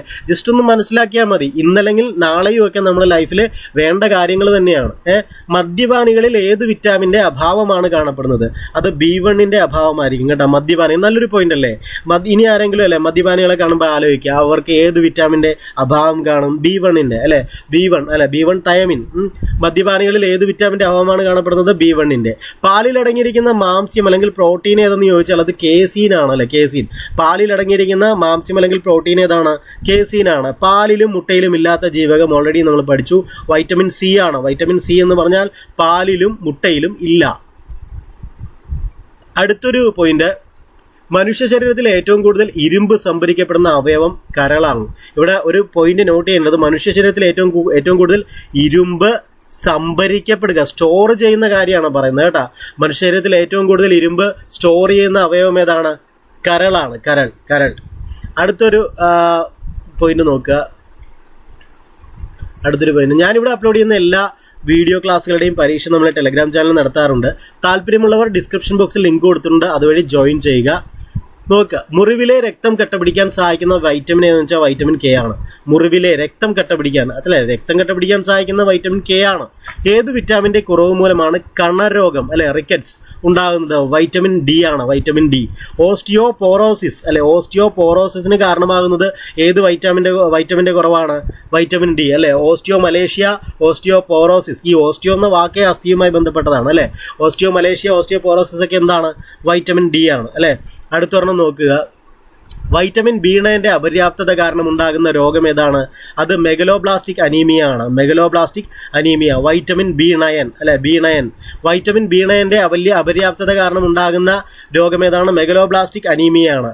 വൈറ്റമിൻ B3 അപര്യാപ്തത കാരണം ഉണ്ടാകുന്ന രോഗം പെല്ലഗ്രയാണ്. പെല്ലഗ്ര അല്ലെ, B3 അല്ലെ, വൈറ്റമിൻ B3 അപര്യാപ്തത കാരണം ഉണ്ടാകുന്ന രോഗം ഏതാണ്? പെല്ലഗ്രയാണ്. കണ്ണിന്റെ ആരോഗ്യത്തിന് അത്യന്താപേക്ഷിതമായ വിറ്റാമിൻ A ആണ് അല്ലെ, നമ്മൾ ഓൾറെഡി ഡിസ്കസ് ചെയ്ത പോയിന്റ് ആണ്. Catherine Scott bishop, Herbert M. Evans എന്നിവർ കണ്ടെത്തിയ വിറ്റാമിൻ ഏതെന്ന് ചോദിച്ചാൽ അത് വിറ്റാമിൻ E ആണല്ലേ, വൈറ്റമിൻ E ആണ്. വൈറ്റമിൻ E എന്താണ്? Catherine Scott bishop, Herbert M. Evans എന്നിവർ കണ്ടെത്തിയ വൈറ്റമിൻ ഏതാണ്? Vitamin E. ജനന സമയത്ത് കുഞ്ഞുങ്ങൾക്ക് നൽകുന്ന വിറ്റാമിൻ K ആണ് അല്ലെ. ജനന സമയത്ത് നല്ലൊരു പോയിന്റ് ആണ് അല്ലെ. ജനന സമയത്ത് കുഞ്ഞുങ്ങൾക്ക് നൽകുന്ന വിറ്റാമിൻ ഏതാണ്? വിറ്റാമിൻ K ആണ്. Vitamin K. ജീവകം B5 പാൻറ്റോതെനിക് ആസിഡ് കുറവ് കൊണ്ടുണ്ടാകുന്ന രോഗം ഏതാണ്? മൈക്രോസൈറ്റിക് അനീമിയ ആണ്. എന്താണ്? Microcytic anaemia. ഇത് എല്ലാവർക്കും അറിയണമെന്നില്ല, ഓർത്തിരിക്കണമെന്ന് നിർബന്ധമില്ല, എന്നാലും അല്ലെ മനസ്സിലാക്കി വെക്കുക.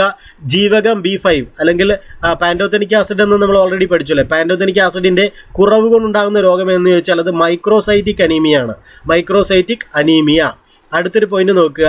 പച്ചക്കറികൾ മുറിച്ചതിന് ശേഷം കഴുകരുത് എന്ന് പറയുന്നത് എന്തുകൊണ്ടാണ്? ജീവകം നഷ്ടപ്പെടുന്നത് ഒഴിവാക്കാനാണ് അല്ലെ. അപ്പോൾ പച്ചക്കറികൾ അല്ലെ, നിങ്ങൾ അടുക്കളയിൽ ജോലി ചെയ്യുന്നവരാണെങ്കിൽ അല്ലെ, നിങ്ങൾ അല്ലെങ്കിൽ അടുക്കളയിൽ ജോലി ചെയ്യുന്നല്ല, നിങ്ങൾ അല്ലെ പാചകം ചെയ്യുന്നവരാണെങ്കിൽ അല്ലെ, നിങ്ങൾ ശ്രദ്ധിക്കുക അല്ലെ, എന്താണ്? പച്ചക്കറികൾ മുറിച്ചതിന് ശേഷം കഴുകരുത് അല്ലെ എന്ന് പറയുന്നത് എന്തുകൊണ്ടാണ് എന്ന് മനസ്സിലായോ? ജീവകം നഷ്ടപ്പെടുന്നത് ഒഴിവാക്കാനാണ് അല്ലെ. ഓക്കെ, പക്ഷേ ഈ വിഷമടിച്ച പച്ചക്കറിയൊക്കെ കഴുകാതെ എങ്ങനെയാണല്ലേ ചെയ്യുന്നത്? പച്ചക്കറികളിൽ നിന്ന് ലഭിക്കാത്ത വിറ്റാമിൻ ഏതെന്ന് ചോദിച്ചാൽ ജീവകം D ആണ്. പച്ചക്കറികളിൽ നിന്ന് ലഭിക്കാത്ത വിറ്റാമിൻ ഏതാണ്? പച്ചക്കറികളിൽ നിന്ന് ലഭിക്കാത്ത വിറ്റാമിൻ വൈറ്റമിൻ D ആണ്. നമുക്കറിയാം അത് സൂര്യപ്രകാശത്തിന്റെ സാന്നിധ്യത്തിൽ ത്വക്കിനടിയിൽ നിർമ്മിക്കപ്പെടുന്നു അല്ലെ. മനുഷ്യന്റെ വൻകുടലിൽ അധിവസിച്ച് വിറ്റാമിൻ B നിർമ്മാണത്തിന് സഹായിക്കുന്ന E. coli എന്ന സൂക്ഷ്മ ജീവി ഏത് വിഭാഗത്തിൽപ്പെടുന്നു? ബാക്ടീരിയ ആണ്. എന്താണ്? മനുഷ്യന്റെ വൻകുടലിലാണ് കേട്ടോ. മനുഷ്യന്റെ വൻകുടലിൽ അധിവസിച്ച് വിറ്റാമിൻ B നിർമ്മാണത്തിന് സഹായിക്കുന്ന E. coli എന്ന സൂക്ഷ്മജീവി ഏത് വിഭാഗത്തിൽപ്പെടുന്നു? ബാക്ടീരിയ വിഭാഗത്തിലാണ്. ബാക്ടീരിയ വിഭാഗത്തില്. ഏതു വിറ്റാമിന്റെ അഭാവത്തിലാണ് ബെറിബെറി എന്ന രോഗം ഉണ്ടാകുന്നത്? ബെറിബെറി എന്ന രോഗം ഉണ്ടാകുന്നത് ഏത് വിറ്റാമിന്റെ കുറവ് മൂലമാണ്? അത് വൈറ്റമിൻ B ആണ്. വൈറ്റമിൻ B അല്ലെങ്കിൽ തയമിൻ എന്നറിയപ്പെടുന്നു അല്ലെ. വൈറ്റമിൻ B1 ആണ് തയമിൻ. ഏത് വിറ്റാമിനാണ് 1929 ഡാനിഷ് ശാസ്ത്രജ്ഞനായ ഹെൻട്രിക് ഡാം കണ്ടുപിടിച്ചത്? വിറ്റാമിൻ K ആണ്. ഈ പുസ്തകത്തിൽ നിന്നാണ് ഒരു ചോദ്യം ഇടുന്നതെങ്കിൽ ഇവിടെ മാച്ച് ദ ഫോളോവിംഗ് ആയിട്ട് ഈ കണ്ടുപിടിച്ച ആൾക്കാരുടെ പേരും ആ വൈറ്റമിനുമായിട്ട് ചോദിച്ചാൽ കുടുങ്ങിപ്പോകും അല്ലേ. അതുകൊണ്ട് പഠിച്ചു വയ്ക്കുക. ഏത് വിറ്റാമിനാണ് 1929 ഡാനിഷ് ശാസ്ത്രജ്ഞനായ ഹെൻട്രിക് ഡാം കണ്ടുപിടിച്ചത്? വിറ്റാമിൻ K ആണ്. സ്കർവി എന്ന രോഗം ഏത് വിറ്റാമിന്റെ കുറവ് മൂലമാണ് ഉണ്ടാകുന്നത്? അത് വൈറ്റമിൻ C ആണ്. ഇതൊക്കെ നമുക്കറിയാം. സ്കർവി അല്ലെ, നാവിഗേഴ്സ് പ്ലേഗ് അല്ലെ, സ്കർവി വൈറ്റമിൻ C ആണ്. ശരീരത്തിൽ ഇരുമ്പിന്റെ ആഗിരണം ഉത്തേജിപ്പിക്കുന്ന വൈറ്റമിൻ C ആണ്. ശരീരത്തിൽ ഇരുമ്പിന്റെ നേരത്തെ പഠിച്ചത് അല്ലെ, ഇരുമ്പ് സ്റ്റോർ ചെയ്ത് വെക്കുന്നതാണ് കരളിൽ. ഇത് ഇരുമ്പിന്റെ ആഗിരണം ഉത്തേജിപ്പിക്കുന്ന വൈറ്റമിൻ ഏതാണ്? ജീവകം C ആണ് അല്ലെ. പാചകത്തിന് ബേക്കിംഗ് സോഡ ഉപയോഗിച്ചാൽ നശിക്കുന്ന വൈറ്റമിൻ ജീവകം C ആണ്. പാചകത്തിന് ബേക്കിംഗ് സോഡ അല്ലെ, ഇനി നിങ്ങൾ അല്ലെ നല്ല അപ്പമൊക്കെ ഉണ്ടാക്കി പൊങ്ങാൻ വേണ്ടിയിട്ട് നിങ്ങൾ ബേക്കിംഗ് സോഡ ഇടുമല്ലോ അല്ലെ. അപ്പം ഇതുകൂടി ആലോചിക്കുക. ബേക്കിംഗ് സോഡ ഇട്ടോളൂ, ഇതുകൂടി ആലോചിക്കുക. എന്താണ്? പാചകത്തിന് ബേക്കിംഗ് സോഡ ഉപയോഗിച്ചാൽ നശിക്കുന്ന വൈറ്റമിൻ C ആണ്. മാലക്കണ്ണ് ഏത് ജീവകത്തിന്റെ അഭാവം മൂലമാണ് ഉണ്ടാകുന്നത്? ജീവകം A ആണ് അല്ലെ. മാലക്കണ്ണ് അത് തന്നെയാണെന്ന് തോന്നുന്നല്ലേ, നൈറ്റ് ബ്ലൈൻഡ്നെസ്, നിശാന്തത എന്നൊക്കെ അറിയപ്പെടുന്നത് മാലക്കണ്ണ് അല്ലെ. മാലക്കണ്ണ് ഏത് ജീവകത്തിന്റെ അഭാവം മൂലമാണ് ഉണ്ടാകുന്നത്? ജീവകം A അഭാവം മൂലമാണ്. മൂത്രത്തിലൂടെ വിസർജിക്കപ്പെടുന്ന ജീവകം ഏതാണ്? മൂത്രത്തിലൂടെ അല്ലെ. ഇനി നിങ്ങൾ യൂറിനേറ്റ് ചെയ്യുമ്പോൾ നിങ്ങൾ ആലോചിക്കുക അല്ലെ, ജീവകം C പോയിക്കൊണ്ടിരിക്കുന്നു അല്ലെ. മൂത്രത്തിലൂടെ വിസർജിക്കപ്പെടുന്ന ജീവകം ഏതാണ്? ജീവകം C ആണ്. ആഹാരത്തിലൂടെ ശരീരത്തിന്റെ കേടുപാടുകൾ തീർക്കുന്ന പോഷക ഘടകമാണ് പ്രോട്ടീൻ എന്ന് പറയുന്നത്. ആഹാരത്തിലൂടെ ശരീരത്തിന്റെ കേടുപാടുകൾ തീർക്കുന്ന പോഷക ഘടകം ഏതാണ്? പ്രോട്ടീൻ ആണ് അല്ലെ. വളരുന്ന കുഞ്ഞുങ്ങൾക്ക് പ്രോട്ടീൻ കൊടുക്കണം അല്ലെ. അവരുടെ വളർച്ചയെ ത്വരിതപ്പെടുത്തുന്നതാണ്. ഈസ്റ്റിൽ ഏറ്റവും കൂടുതൽ അടങ്ങിയിരിക്കുന്ന ജീവകം റൈബോഫ്ലാവിൻ ആണ്. റൈബോഫ്ലാവിൻ അല്ലെ. റൈബോഫ്ലാവിൻ നമ്മൾ പഠിച്ചായിരുന്നു അല്ലെ. റൈബോഫ്ലാവിൻ വൈറ്റമിൻ B2 എന്ന് പഠിച്ചു അല്ലെ, റൈബോഫ്ലാവിൻ എന്നൊക്കെ. ഈസ്റ്റിൽ ഏറ്റവും കൂടുതൽ അടങ്ങിയിരിക്കുന്ന ജീവകം റൈബോഫ്ലാവിനാണ്. ഏത് വിറ്റാമിനാണ് വിറ്റാമിൻ എച്ച്, കോ എൻസൈം ആർ എന്നിങ്ങനെയൊക്കെ അറിയപ്പെടുന്നത്? അത് വൈറ്റമിൻ B7 ആണല്ലേ. ബയോട്ടിൻ എന്ന് മറ്റൊരു പേരുണ്ടെന്ന് നമ്മൾ പഠിച്ചു അല്ലേ. ഏത് വിറ്റാമിനാണ് വിറ്റാമിൻ എച്ച്, അതേപോലെ കോ എൻസൈം ആർ എന്നീ പേരുകളിൽ അറിയപ്പെടുന്നത്? അത് വൈറ്റമിൻ B7 ആണ്. B7 അല്ലേ. അടുത്തത്, വായ്പുണ്ണിന് കാരണമാവുന്നത് ഏത് വൈറ്റമിൻ്റെ കുറവാണ്? അത് ജീവകം ബിയുടെ കുറവാണ് അല്ലേ. ഇത് മിക്കവാറും അല്ലെ കുട്ടികൾക്ക് ഇത് കണ്ടിട്ടുണ്ട്, വായ്പുണ്ണിൻ്റെ ഒരു പ്രശ്നം. ആൺകുട്ടികൾക്ക് ഇല്ലെന്നല്ല, കൂടുതലും കണ്ടിട്ടുള്ള പെൺകുട്ടികൾക്ക് ഇത് കണ്ടിട്ടുണ്ട് അല്ലേ. ഇത് ചിലർക്ക് അതൊരു പ്രശ്നമാണ്, ഭയങ്കര ഒരു ബുദ്ധിമുട്ടാണ് അവർക്കല്ലേ. അപ്പോൾ അവരെന്ത് ചെയ്താൽ മതി? ജീവകം ബി ഉള്ള ഭക്ഷണം കഴിച്ചാൽ മതി. വായ്പുണ്ണിന് കാരണമാവുന്നത് ഏത് വൈറ്റമിൻ്റെ കുറവാണ്? ജീവകം ബിയുടേത്. ഇപ്പം നിങ്ങൾ ആ ഒരു കാര്യവും പഠിച്ചല്ലോ. സൂര്യപ്രകാശത്തിൻ്റെ സഹായത്താൽ ശരീരത്തിൽ ഉൽപ്പാദിപ്പിക്കപ്പെടുന്ന ജീവകമാണ് ജീവകം ഡി. നെല്ലിക്കയിൽ അടങ്ങിയിരിക്കുന്ന ജീവകമാണ് ജീവകം സി. ഇതൊക്കെ അറിയാവുന്നതുകൊണ്ടാണ് ഓടിച്ചു വിടുന്നത്. വൈറ്റമിൻ ഡി നിർമ്മിക്കപ്പെടുന്നത് ത്വക്കിലാണ് അല്ലേ. ഞാനിപ്പോൾ പല പ്രാവശ്യം പറഞ്ഞു സൂര്യപ്രകാശത്തിൻ്റെ സാന്നിധ്യത്തിൽ ത്വക്കിനടിയിൽ വൈറ്റമിൻ ഡി നിർമ്മിക്കപ്പെടുന്നു എന്നല്ലേ. ടോക്കോഫിറോൾ എന്നറിയപ്പെടുന്ന ജീവകം ഇ ആണല്ലോ. ജീവകം ഇ മുട്ടയുടെ മഞ്ഞയിലുണ്ട്. ആൻറ്റി സ്റ്റെറിലിറ്റി വൈറ്റമിൻ എന്നറിയപ്പെടുന്നു അല്ലേ. ജീവകം ഇ പിന്നെ പ്രത്യുൽപാദന വ്യവസ്ഥയ്ക്ക് വേണ്ടതാണെന്നൊക്കെ നമ്മൾ പറഞ്ഞു അല്ലേ. ജീവകം എച്ചിൻ്റെ രാസനാമം ബയോട്ടിൻ എന്നാണ് അല്ലേ. B7 ആണ്. Biotin B7. ജീവകം എച്ച് എന്നൊക്കെ അറിയപ്പെടുന്നത് ബയോട്ടിൻ അല്ലെങ്കിൽ B7 ആണ് അല്ലെ. B7. അടുത്തൊരു പേജ് നമുക്ക് നോക്കാം. അടുത്തത് ക്ലോണിങ്ങിൻ്റെ ചെറിയ കാര്യങ്ങൾ ഒരു ബോക്സിൽ കൊടുത്തിട്ടുണ്ട്, അതുകൂടി നമുക്ക് പഠിച്ചിട്ട് പോകാം അല്ലെ. ക്ലോണിങ്ങിലൂടെ ജനിച്ച മൃഗങ്ങളൊക്കെയാണ്. ആരാണ് ക്ലോണിങ് അല്ലെ? ക്ലോണിങ് എന്ന പദത്തിൻ്റെ ഉപജ്ഞാതാവ് ആരാണ്? അത് ഹെർബർട്ട് ജെ വെബർ ആണ് കേട്ടോ. അതായത് ക്ലോണിങ് എന്ന ആ ഒരു വാക്ക് കേൾക്കാൻ നല്ല രസമല്ലേ, ക്ലോണിങ് അല്ലേ. ക്ലോണിങ് എന്ന പദത്തിൻ്റെ ഒരു കോളിംഗ് ബെല്ലടിക്കുന്ന ഫീൽ അല്ലേ. ക്ലോണിങ് എന്ന പദത്തിൻ്റെ ഉപജ്ഞാതാവ് ആരാണ്? ഹെർബർട്ട് ജെ വെബർ ആണ്. ക്ലോൺ അല്ലെ. ക്ലോൺ എന്ന വാക്കിൻ്റെ അർത്ഥം മരച്ചില്ല എന്നാണ്. അത് കൊള്ളാം അല്ലേ. ക്ലോൺ എന്ന വാക്കിൻ്റെ അർത്ഥം എന്താണ്? മരച്ചില്ല എന്നാണ്. ക്ലോണിങ്ങിൻ്റെ പിതാവ് എന്നറിയപ്പെടുന്ന ഇയാൻ വിൽമുട്ടാണ് അല്ലെ. അദ്ദേഹം കുറച്ച് നാൾക്ക് മുമ്പ് മരിച്ചല്ലേ. ക്ലോണിങ്ങിൻ്റെ പിതാവ് എന്നറിയപ്പെടുന്നത് ഇയാൻ വിൽമുട്ടാണ്. ക്ലോണിങ്ങിലൂടെ ജനിച്ച ആദ്യത്തെ സസ്തനം ഏതാണ്? അത് ഡോളി എന്ന ചെമ്മരിയാടാണ്. ഇതെല്ലാവർക്കും അറിയാം അല്ലേ. ഡോളി എന്ന ചെമ്മരിയാടാണ്. ഡോളി പേരുകൊണ്ട വർഷം ചോദിച്ചാൽ 1996 ആണ്. 1996. ഈ ക്ലാസ് കേട്ടുകൊണ്ടിരിക്കുന്ന പലരും അല്ലെ ഡോളിയുടെ സമപ്രായക്കാരാണ് അല്ലേ. ഡോളി പിറവി കൊണ്ട വർഷം 1996 ആണ്. ഡോളിയുടെ സൃഷ്ടിക്ക് പിന്നിൽ പ്രവർത്തിച്ച ശാസ്ത്രജ്ഞൻ ഇയാൻ വിൽമുട്ട്. ഡോളിയുടെ സൃഷ്ടിക്ക് പിന്നിൽ പ്രവർത്തിച്ച ശാസ്ത്രജ്ഞൻ ആരാണ്? Ian Wilmut. ഡോളിയെ വികസിപ്പിച്ചെടുത്ത സ്ഥാപനം ഏതാണ്? സ്കോട്ട്ലൻഡിലെ റോസ്ലിൻ ഇൻസ്റ്റിറ്റ്യൂട്ട് അല്ലേ. ഇയാൻ വിൽമുട്ടിനെ നമ്മളിപ്പോൾ ഓൾറെഡി പഠിച്ചെന്നാണ്. ക്ലോണിങ്ങിൻ്റെ പിതാവ് എന്നറിയപ്പെടുന്നത് ആരാണ്? ഇയാൻ വിൽമുട്ട് അല്ലേ. ഇതൊക്കെ PSC പഠിക്കാൻ തുടങ്ങുന്ന കാലത്തിന് മുമ്പേ തന്നെ പഠിച്ചു തുടങ്ങിയ ക്വസ്റ്റ്യൻസ് ആണ് അല്ലേ. ക്ലോണിങ്ങിൻ്റെ പിതാവ്, ഡോളിയുടെ സൃഷ്ടി പിന്നിൽ പ്രവർത്തിച്ച ശാസ്ത്രജ്ഞൻ, ഡോളിയെ വികസിപ്പിച്ചെടുത്ത സ്ഥാപനമൊക്കെ അറിയാം, സ്കോട്ട്ലൻഡിലെ റോസ്ലിൻ ഇൻസ്റ്റിറ്റ്യൂട്ടാണ്. ഇനി മറ്റു കുറച്ച് ജീവികളെ കുറിച്ച് പഠിക്കാം. ക്ലോണിങ്ങിലൂടെ സൃഷ്ടിക്കപ്പെട്ട ആദ്യത്തെ പശു അല്ലേ, വിക്ടോറിയ എന്നാണ് ആ പശുവിൻ്റെ പേര് അല്ലേ. ക്ലോണിങ്ങിലൂടെ സൃഷ്ടിക്കപ്പെട്ട ആദ്യ പശു വിക്ടോറിയ. ആദ്യ പൂച്ച കോപ്പി ക്യാറ്റ് അല്ലേ. Copy cat. ആദ്യ എലിയാണെങ്കിലോ അത് റാൽഫാണ്. ആദ്യ എലി. ആദ്യ ഒട്ടകം ചോദിച്ചാലോ അത് ഇഞ്ചാസ് എന്നാണ്. ആദ്യ കുരങ്ങാണെങ്കിൽ ടെട്ര. ആദ്യ കുതിരയാണെങ്കിലോ പ്രൊമിത്യു ആണ്. പ്രൊമിത്യ. എരുമക്കുട്ടിയാണെങ്കിൽ അത് സംരൂപ. ആദ്യത്തെ നായ ചോദിച്ചാലോ അത് സ്നൂപ്പി അല്ലേ. എന്തൊക്കെയാണ് ഒന്നുകൂടി നമുക്കൊന്ന് കേൾക്കാം. ക്ലോണിങ്ങിലൂടെ സൃഷ്ടിക്കപ്പെട്ട ആദ്യ പശുവാണെങ്കിൽ അത് വിക്ടോറിയ പശു. പൂച്ചയാണെങ്കിലോ കോപ്പി ക്യാറ്റ് അല്ലേ. എലിയാണെങ്കിൽ അത് റാൽഫ് എലി. ഒട്ടകമാണെങ്കിൽ അത് ഒട്ടകം അല്ലേ. കുരങ്ങാണെങ്കിൽ ടെട്രയാണ്. ടെട്ര. കുതിര പ്രൊമിത്യ. എരുമക്കുട്ടി സംരൂപ. നായ സ്നൂപ്പി. അപ്പോൾ ഇതാണ് ബോക്സിൽ കൊടുത്തിട്ടുള്ളത്. ഇതിൻ്റെ താഴെ നമുക്ക് വേറെ പോയിന്റ് പഠിക്കാനുണ്ട്, അതൊന്ന് നോക്കാം. നമ്മുടെ പോഷണത്തിൻ്റെ ബാലൻസ്. അന്നപഥത്തിൽ കാണപ്പെടുന്ന ബാക്ടീരിയകൾ ഉൽപ്പാദിപ്പിക്കുന്ന വിറ്റാമിനാണ് വിറ്റാമിൻ K എന്നറിയപ്പെടുന്നത് അല്ലേ.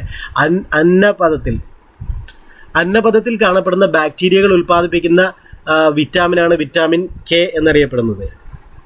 മിക്ക ജീവകങ്ങളും വളരെ സമാനമായ ഏതാനും തന്മാത്രകളുടെ കൂട്ടമായി കാണപ്പെടുന്നു. ഇവയ്ക്ക് പറയുന്ന പേര് വൈറ്റമേഴ്സ് എന്നാണോ? വൈറ്റമേഴ്സ് എന്താണ്? മിക്ക ജീവകങ്ങളും വളരെ സമാനമായ ഏതാനും തന്മാത്രകളുടെ കൂട്ടമായി കാണപ്പെടുന്നു. ഇവയ്ക്ക് പറയുന്ന പേരാണ് വൈറ്റമേഴ്സ് എന്ന്. അസ്ഥിയിലെ സൈനോവിയൽ ദ്രവത്തിന്റെ നിർമ്മാണത്തിന് സഹായിക്കുന്ന ജീവകം ഇ ആണ്.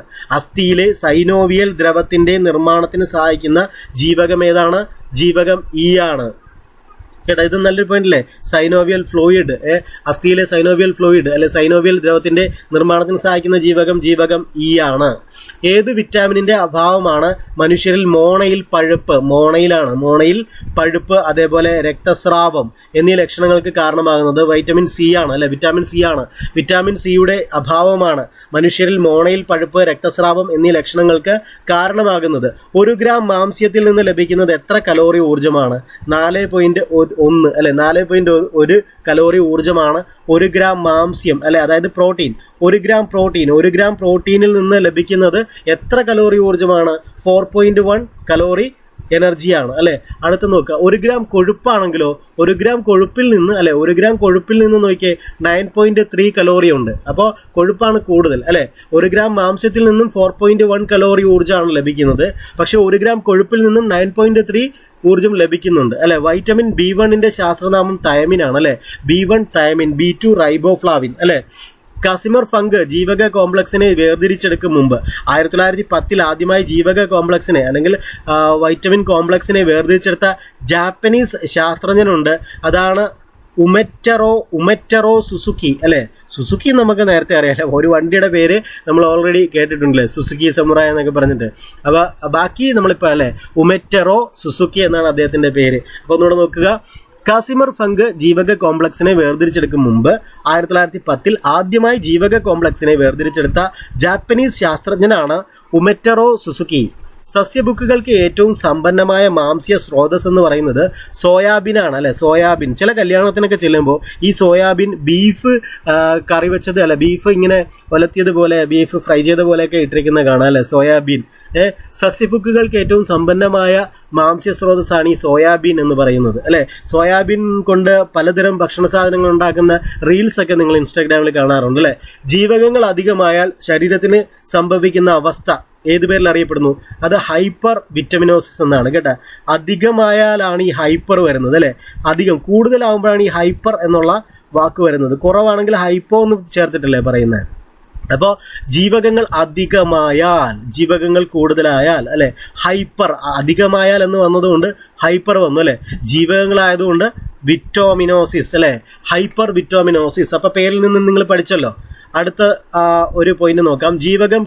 ജീവകം കെയുടെ രാസനാമം എന്ന് പറയുന്നത് ഫില്ലോക്വിനോൺ ആണ്. ഫില്ലോക്വിനോൺ, ജീവകം കെ, ഫില്ലോക്വിനോൺ അല്ലെ. ബെറിബെറി രോഗത്തിന് കാരണം വിറ്റാമിൻ ബിയുടെ അഭാവമാണെന്ന് കണ്ടുപിടിച്ചത് കാസിമർ ഫംഗ് ആണ് അല്ലെ.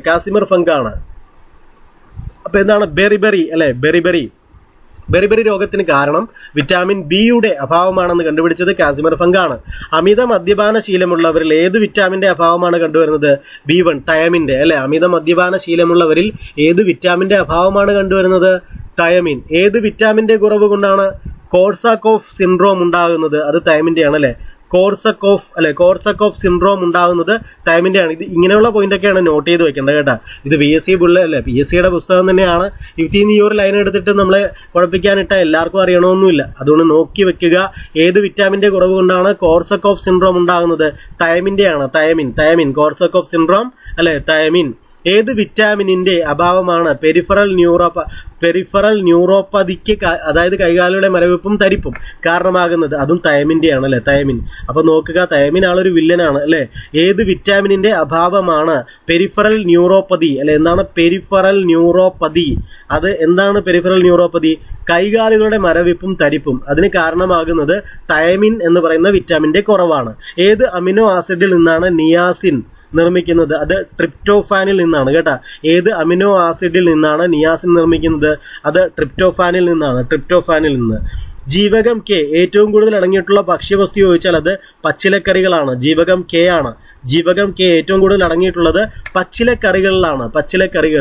നിങ്ങൾ ഈ പുസ്തകത്തിൽ ഈ LD അല്ലെങ്കിൽ LGSന്റെ പരീക്ഷ കഴിഞ്ഞാലും നിങ്ങൾ നമ്മുടെ ക്ലാസ്സുകൾ അല്ലെങ്കിൽ ഈ പുസ്തകം നിങ്ങൾ ഫോളോ അപ്പ് ചെയ്യണം. കാരണം വരാൻ പോകുന്ന സെക്രട്ടേറിയറ്റ് അസിസ്റ്റന്റ് പോലുള്ള ഡിഗ്രി ലെവൽ പരീക്ഷകൾക്ക് വളരെ മികച്ചൊരു ടെക്സ്റ്റാണിത്. അത് നിങ്ങൾക്ക് പിന്നീട് ഈ LD ലെവൽ പരീക്ഷകളൊക്കെ കഴിഞ്ഞതിന് ശേഷം നിങ്ങൾക്ക് മനസ്സിലാകും ഈ ടെക്സ്റ്റിൻ്റെ അല്ലെങ്കിൽ നമ്മുടെ ക്ലാസ്സുകളുടെ പ്രാധാന്യം. അപ്പോൾ നിങ്ങൾ തീർച്ചയായിട്ടും നമ്മുടെ ചാനലിലേക്ക് വരിക, നമ്മുടെ ഇതുവരെ അപ്ലോഡ് ചെയ്തിട്ടുള്ള എല്ലാ ക്ലാസ്സുകളും കാണുക. നിങ്ങൾക്കിതൊക്കെ സെക്രട്ടേറിയറ്റ് ടെസ്റ്റിന് ശരിക്കും അതേപോലെ ഡിഗ്രി ലെവൽ പരീക്ഷകൾക്കും ശരിക്കും പ്രയോജനപ്പെടും. അപ്പോൾ നോക്കുക, അടുത്തൊരെണ്ണം കൊഴുപ്പിൽ ലയിക്കുന്ന വിറ്റാമിനുകൾ അല്ലെ, ADEK, നമ്മൾ അടക്ക് എന്നൊക്കെ പറയും അല്ലെ.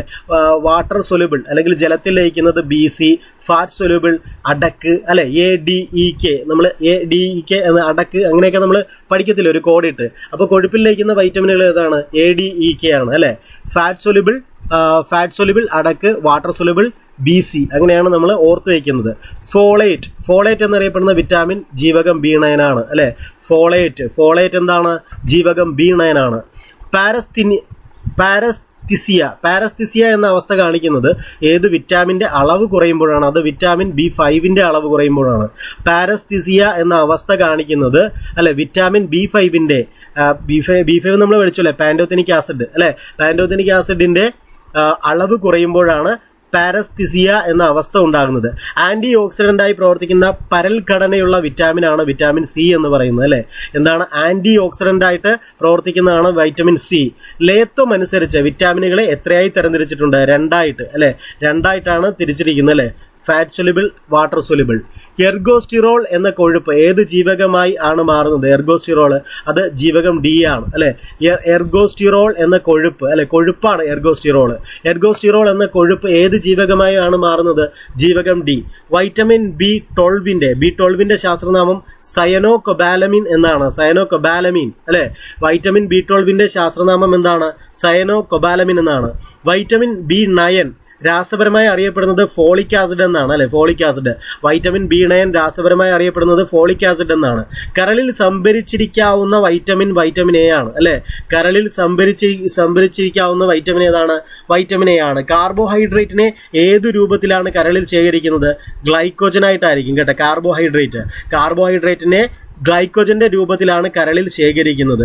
ജീവകം സിയുടെ ആഗിരണത്തിന് ആവശ്യമായ ഉപജീവകം ഏതെന്ന് ചോദിച്ചാൽ അത് ജീവകം P ആണ് അല്ലെ. വളരെ റെയർ ആയിട്ടുള്ളൊരു പോയിന്റാണ് ഇതല്ലേ. ഇത് നിങ്ങളിൽ പലരും ആദ്യമായിട്ടാണ് കാണുന്നത് അല്ലെ. ഞാനും ആദ്യമായിട്ടാണ് കണ്ടത്. ജീവകം സിയുടെ ആഗിരണത്തിന് ആവശ്യമായ ഉപജീവകം ഏതാണ്? അത് ജീവകം P ആണ്. ജീവകം സിയുടെ ആഗിരണത്തിന് ആവശ്യമായ ഉപജീവകം ഏതാണ്? ജീവകം P ആണ്. ഒരു നിരോക്സികാരി കൂടിയായ ജീവകം ഏതാണ്? അത് വിറ്റാമിൻ E ആണ്. ഒരു നിരോക്സികാരി കൂടിയായ ജീവകമാണ് വിറ്റാമിൻ E എന്ന് പറയുന്നത്. ഇനി നമുക്ക് പഠിക്കാനുള്ളത് വളരെ ഏറ്റവും പ്രധാനപ്പെട്ട ഒരു ടോപ്പിക്കാണ് രോഗങ്ങൾ, അതേപോലെ രോഗകാരികൾ, അതിൻ്റെ ടെസ്റ്റ്. ഉറപ്പായിട്ടും ഇനി ഇതുവരെയുള്ള നിങ്ങൾ കണ്ടില്ലെങ്കിലും ഇനി ഞാൻ എടുക്കാൻ പോകുന്ന ക്ലാസ് നിങ്ങൾ മസ്റ്റായിട്ട് കാണാം. ഒന്നും കണ്ടില്ലെങ്കിലും ഈ രോഗങ്ങളുടെ ക്ലാസ്, അതേപോലെ പോഷണത്തിൻ്റെ ക്ലാസ്സും വൈറ്റമിനും ഒക്കെ സ്ഥിരം ചോദ്യമാണ് കേട്ടോ. അതുകൊണ്ട് ഈ 2 ക്ലാസ് നിങ്ങൾ കറക്റ്റായിട്ട് കാണുക. എന്തായാലും രോഗങ്ങളുടെ അടുത്ത് ഞാൻ അപ്ലോഡ് ചെയ്യാൻ പോകുന്ന ക്ലാസ് നിങ്ങൾ മസ്റ്റായിട്ടും കാണുക. നിങ്ങൾക്ക് ഉറപ്പായിട്ടും മാർക്ക് കിട്ടിയിരിക്കും.